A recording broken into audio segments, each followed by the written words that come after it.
안녕하세요. 애터미 글로벌 법인의 소식을 전하는 글로벌 톡톡의 최혜정입니다. 오늘은 캄보디아의 상식 및 애터미 캄보디아 법인 소식을 전해드리려고 하는데요. 캄보디아 하면 앙코르와트가 유명하죠. 이 외에도 내가 알고 있는 캄보디아 정보는 얼마나 되는지 맞춰보면서 지금 캄보디아 속으로 출발해볼까요? 애터미 법인이 있는 태국을 비롯해 라오스, 베트남과 국경을 접하고 있어 인접 국가와의 시장성 또한 눈여겨볼 만한 나라 캄보디아. 애터미 캄보디아 법인은 설립 전부터 캄보디아 내에서 많은 나눔 활동을 펼쳤는데요. 우물 지원 사업, 뺀먹고 초등학교 교육 환경 개선에 이어 작년에는 캄보디아 국방성 해군병원의 비상 발전기와 앰뷸런스 등을 지원하면서 착한 기업의 이미지를 넓혀가고 있습니다. 더운 나라 캄보디아의 날씨는 우기와 건기로 나눌 수 있는데요. 우기는 5월에서 10월, 특히 7월에서 9월 사이에 비가 가장 많이 온다고 합니다. 건기는 10월에서 4월 사이로 특히 11월에서 1월 사이는 초가을 날씨처럼 매우 시원하지만 이때를 제외하면 매우 덥고 건조하다고 합니다. 따라서 이에 맞는 계절 상품을 권한다면 더욱 효과적이겠죠? 언어는 크메르어를 기본으로 사용하고 영어도 대중적으로 사용되는 국가입니다. 국민 소득 수준은 어떻게 될까요? 2019년 기준 최저임금은 월 182달러입니다. 한화로 약 21만 원 정도인데요. 2020년도부터는 4%를 올린다고 발표했다고 하네요. 공식 화폐는 리엘, 1달러 이상은 달러도 함께 사용 가능하다고 합니다. 캄보디아는 저녁이 있는 생활, 가족을 중시하는 문화라 퇴근 후면 다른 모임이나 활동 없이 가족과 즐기는 시간이 많다고 합니다. 잦은 전쟁과 킬링필드를 겪은 캄보디아인들은 가족을 소중히 여기고 아이도 많이 낳는 편입니다. 2017년 기준 캄보디아의 합계 출산율은 2.5명이며 0세에서 4세 인구가 전체의 11%를 차지할 정도라고요. 인구의 절반 이상이 25세 이하로 이루어진 그야말로 젊은 나라. 특히 수도 프놈펜은 이를 위해 도시를 찾은 젊은이들로 넘쳐납니다. 저녁이면 가족과 함께 산책이나 외식을 나온 아이들 웃음소리가 거리에 가득하다니 보기 좋은 풍경이네요. 여러분, 혹시 태권도나 당구를 좋아하시나요? 그렇다면 캄보디아 사람들과 대화할 수 있는 아주 좋은 공통의 화두가 있습니다. 바로 캄보디아의 스포츠 스타인데요. 2014 인천 아시안게임 태권도 종목에서 캄보디아의 첫 금메달이 나왔습니다. 캄보디아가 1954년 처음 아시안게임에 참가한 이후 60년 만에 처음으로 딴 금메달인데요. 18살의 손시부메이 선수가 첫 번째 금메달을 목에 걸었습니다. 지금 그는 캄보디아의 국민 영웅이라고 하네요. 그리고 또 한 명의 국민 영웅, 캄보디아의 당구 여왕 스롱 피어비 선수입니다. 2017년 제5회 국토 정중앙배 전국 당구 선수권 대회 우승. 같은 해 9월 터키 세계 여자 3쿠션 선수권 대회에서 3위. 2018년 11월 아시아 여자 3쿠션 선수권 대회에서 우승. 떴다 하면 우승은 그녀의 목. 캄보디아 스포츠 계에 미치는 그의 영향력은 그야말로 피겨 여왕 김연아급이라고요. 어떠신가요? 캄보디아 이모저모를 알고 보니 조금 더 가까워지는 느낌인데요. 그렇다면 애터미 캄보디아 법인의 인기 상품은 무엇인지 알아볼까요? 개인의 건강을 굉장히 신경 쓰고 본인의 건강을 위해 투자하는 것에 아낌없는 캄보디아 사람들의 소비 패턴 때문에 건강기능식품이 인기가 높은데요. 인기가 많은 애터미 상품으로는 해모힘, 비타민C, 유산균, 오메가3가 있습니다. 생필품인 치약, 칫솔, 폼클렌저, 샴푸, 화장품은 앱솔루트, 선크림 또한 주요 소비 품목이면서 식품군에서는 카페 아라비카, 감자라면, 컵라면이 인기를 얻고 있습니다.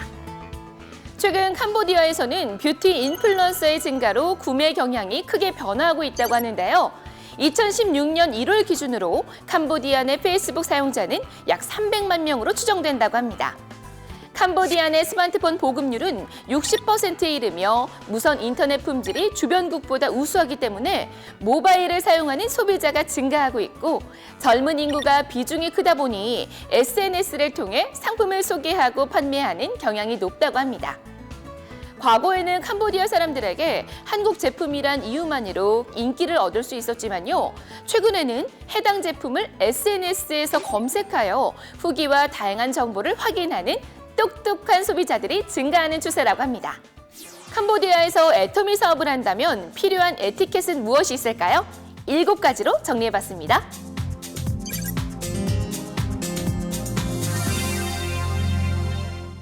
첫 번째, 머리를 만져서는 안 된다는 것입니다. 캄보디아 사람들은 신체 중 가장 높은 부위인 머리를 가장 신성하게 생각한다고요.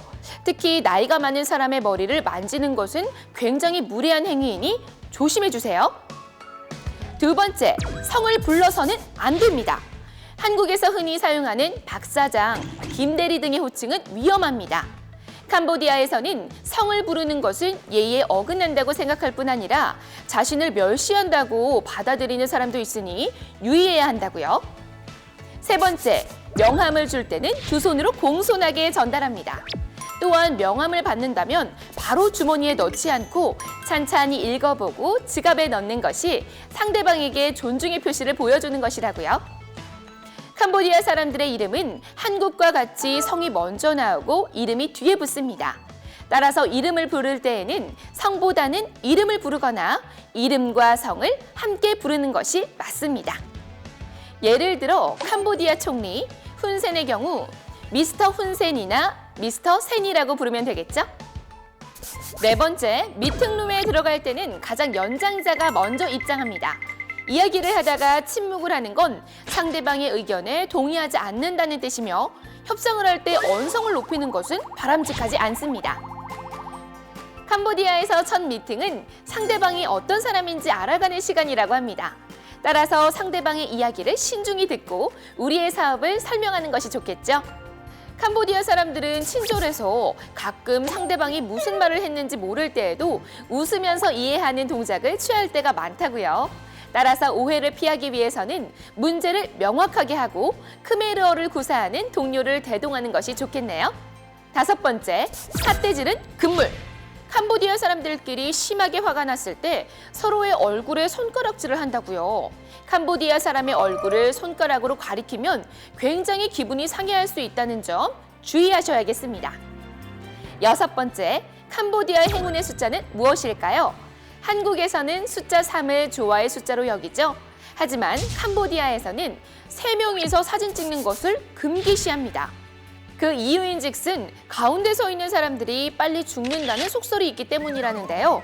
캄보디아에서 행운의 숫자는 중국과 마찬가지로 숫자 9를 행운의 숫자로 여기고 있다고 합니다. 그래서 8이나 9가 많이 들어간 전화번호가 매우 비싼 가격에 팔리고 있다고 하는데요. 캄보디아에서 제품을 전달하거나 소정의 상품을 전달할 때 이 점을 잘 알고 있다면 좋겠네요. 에티켓 7번째, 애터미 사업을 하다 보면 식사하는 자리가 많이 발생하는데요.